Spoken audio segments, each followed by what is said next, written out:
आज उदय हमारे साथ हैं। तो उदय ट्रेडिंग के साथ साथ इन्वेस्टिंग भी करते हैं। तो उदय से बातचीत के दौरान हमें पता चला कि स्मॉल कैप्स इन्वेस्टिंग का अच्छा तजुर्बा है इनको।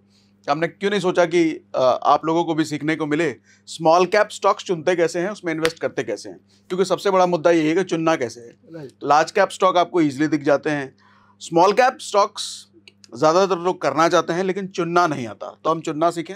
बिल्कुल ठीक है। देखिए, इन्वेस्टिंग में सबसे इम्पोर्टेंट ये है कि चार्ट सब कुछ नहीं है। अभी हम ट्रेडिंग करते हैं तो मेरे लिए चार्ट ही सब कुछ है। ठीक है। इन्वेस्टिंग में फंडामेंटल क्या है, बिजनेस क्या है, उसका लॉन्ग टर्म क्या, अगर हम बाय कर रहे हैं तो प्रोस्पेक्ट क्या है, वो सब समझना, थोड़ा बहुत बेसिक समझ आनी ज़रूरी है। इसके लिए किसी को कॉमर्स का विद्यार्थी होना या वो सब ज़रूरी नहीं है, बट उसको इतना समझ में आना चाहिए कि बिजनेस काम कैसे करता है। जैसे शार्क टैंक में हम देखते हैं, पूछते हैं सेल्स क्या है, प्रॉफिट क्या है, क्या बिजनेस एक्सपेंशन का प्लान है। ठीक है। अब अगर हम कंपेयर करें large cap versus small cap, तो जैसे अगर कोई क्रिकेटर है वो 40 ईयर्स का है, for example the great MS Dhoni, ठीक है, आज वो दी बेस्ट कैप्टन है, बहुत अच्छे प्लेयर हैं, बट कोई अगर यंगस्टर आ रहा है टीम इंडिया तो उसको प्रेफरेंस ज़्यादा मिलेगी क्योंकि वो यंग है, उसका फ्यूचर प्रोस्पेक्ट अच्छा है।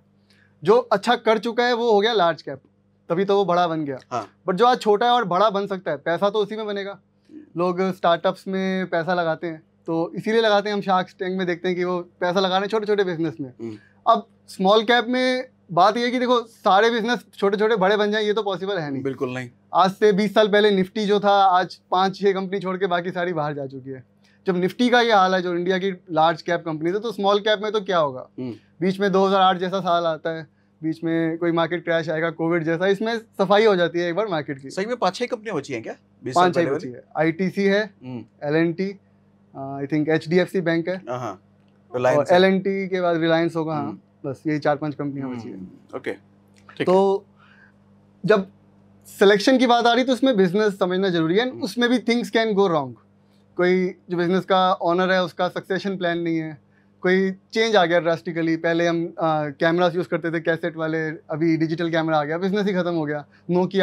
नोकिया का शेयर का क्या हाल हुआ होगा हम सोच सकते हैं। ठीक है। अभी वोडाफोन आइडिया का हम सबके सामने एक अच्छा एग्जांपल है।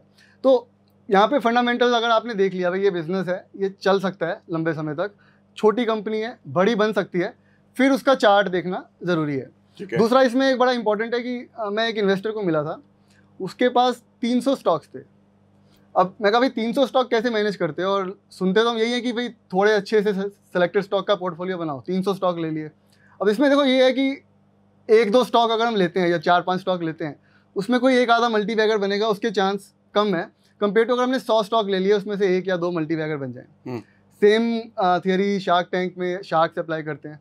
अगर वो लेट से यहाँ पे समझाते हैं, अगर लेट से उन्होंने 100 कंपनी में पैसे डाले, ठीक है, हर कंपनी में उन्होंने 1 लाख रुपए ईच डाल दिया।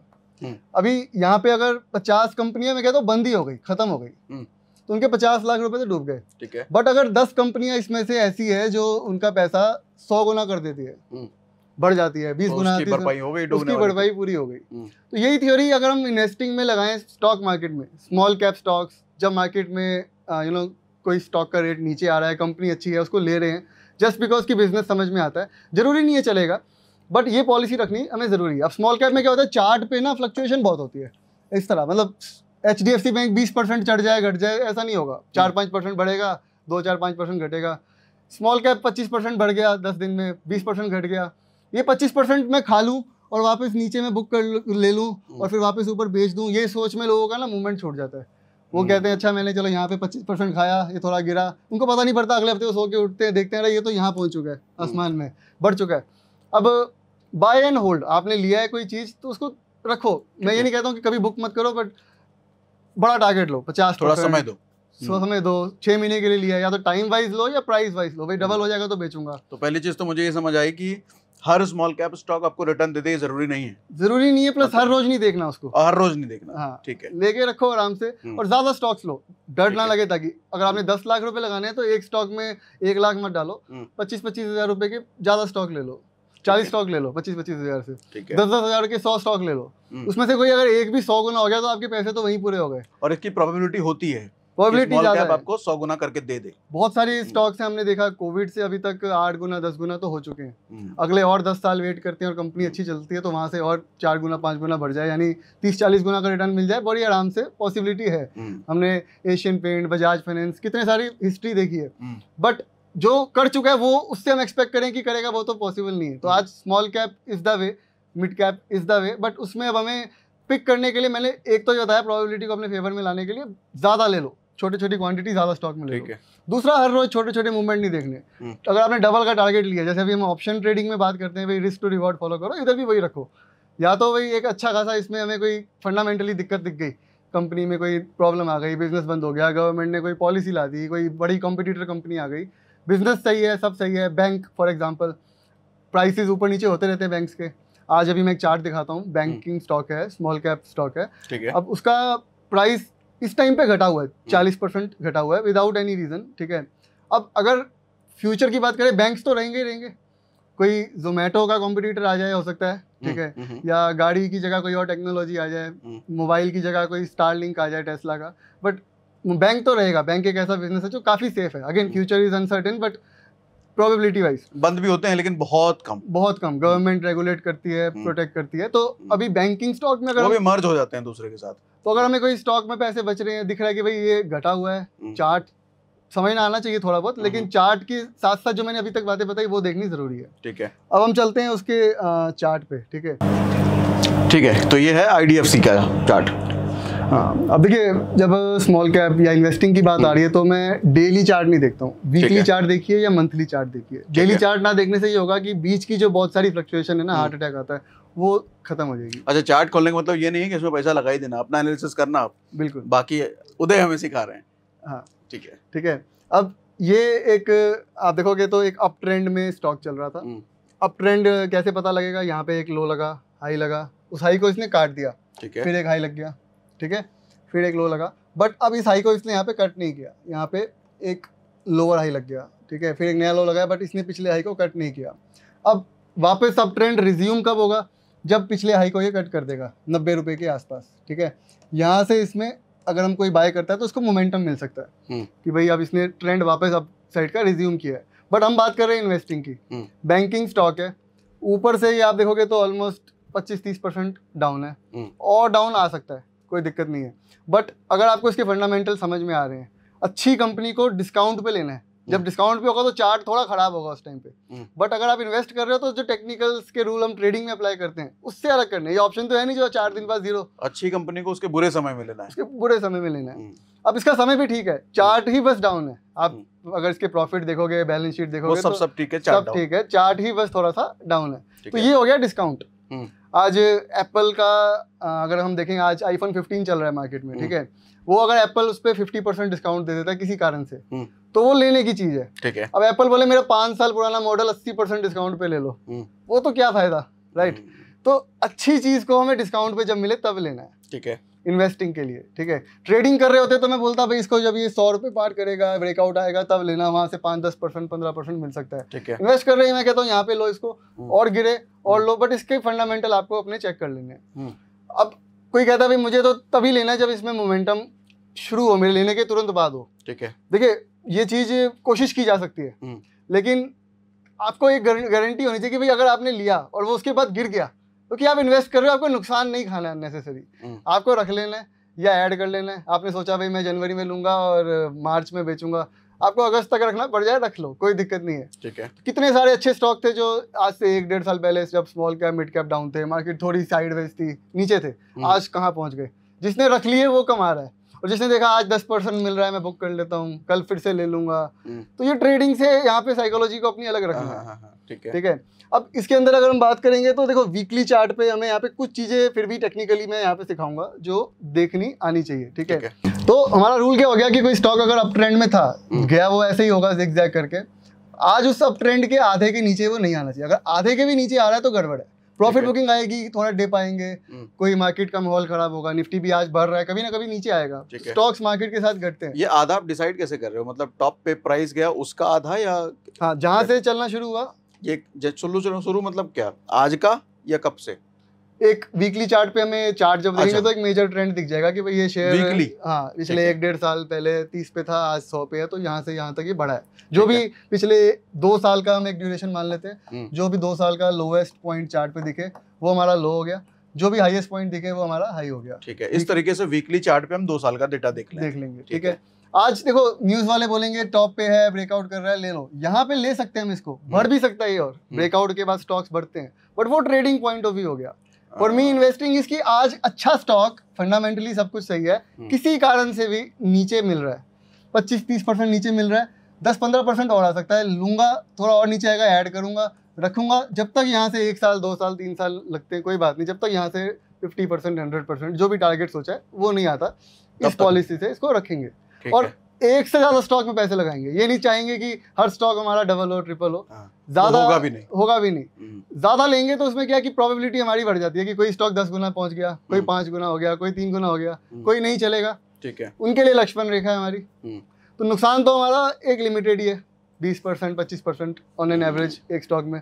गेन हमारे पास अनलिमिटेड है, ओपन स्काई है। राइट, तो सिंपल है। अब इसमें चार्ट पे बहुत सारे पैटर्न, वॉल्यूम गेनर, ये वो, ये सब मैं पिछले कई सालों में लगा चुका हूँ। पर 100 बात की एक बात ये है कि देखो, स्टॉक ब्रेकआउट के बाद ब्रेकआउट फेल होकर भी नीचे आ सकता है। नीचे आता है जब तो उसको रखने की हिम्मत कैसे आएगी? तभी आएगी जब आपको पता है भाई ये कंपनी का फंडामेंटल मजबूत है।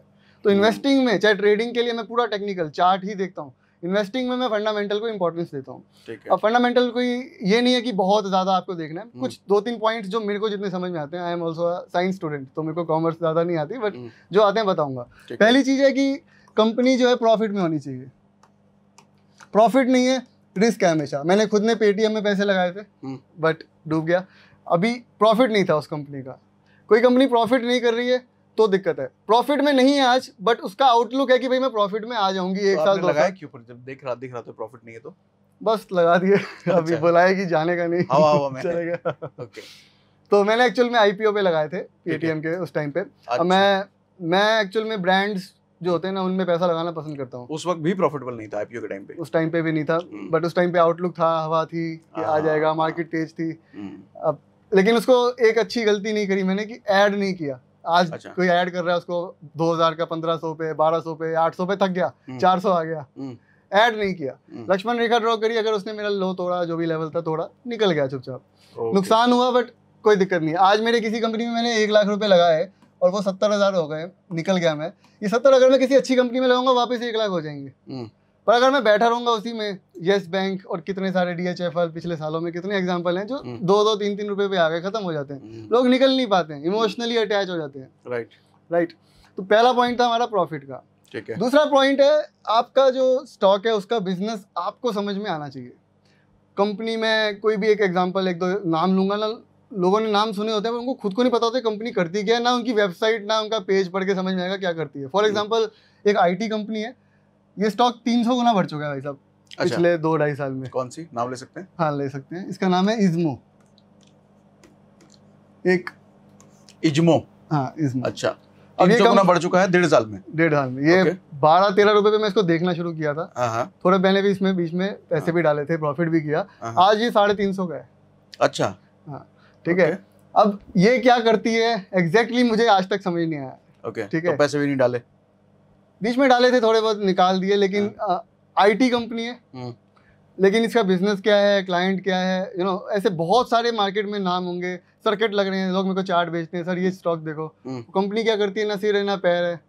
ठीक है। तो किसी भी कंपनी में पैसे लगाने से पहले उसका बिजनेस समझ में आना चाहिए। भाई कोलगेट हमें पता है, कोलगेट बेचती है, टूथपेस्ट बेचती है, ठीक है, इसके कॉम्पिटिटर कौन से आ जाएंगे, पतंजलि का हमें समझ में आता है, मारुति की गाड़ी बिकती है भाई समझ में आता है, टायर की कंपनी है टायर बेचती समझ में आता है, टायर चलते रहेंगे, गाड़ी हो सकता है इलेक्ट्रिक आए, हो सकता है पेट्रोल डीजल कोई भी चले, टायर तो लगेगा ही लगेगा। हाँ बिल्कुल सही। तो अगर लॉन्ग टर्म के लिए लगा रहे हो तो फिर आपको ये देखना है कि उसका बिजनेस आपको समझ में आना चाहिए पर्सनली। अब कोई IT बैकग्राउंड का है तो उसको हो सकता है इसका बिजनेस समझ में आए, मेरा IT बैकग्राउंड नहीं है, बट मेरा अगर मैकेनिकल इंजीनियरिंग का बैकग्राउंड है तो मैं इंजीनियरिंग से रिलेटेड जो उस तरह के प्रोडक्ट्स बनाती है, मैकेनिकल पार्ट्स, वो ऑटोमोबाइल, वो मतलब एक आम तौर पे ये समझ आए कि ये कंपनी का फ्यूचर है। जैसे फॉर एग्जांपल हम बात कर लें, कोई कंपनी डीजल इंजन बना रही है, तो हमें थोड़ा सा न्यूज में अवेयर रहना है कि भैया आगे EV का दौर है। हाँ। तो ये चीजें बंद होंगी, बंद हो सकती है। तो आप कोई डीजल इंजन वाली कंपनी 50 साल नहीं होल्ड कर सकते, वो रहेगा ही नहीं टेक्नोलॉजी। बिल्कुल।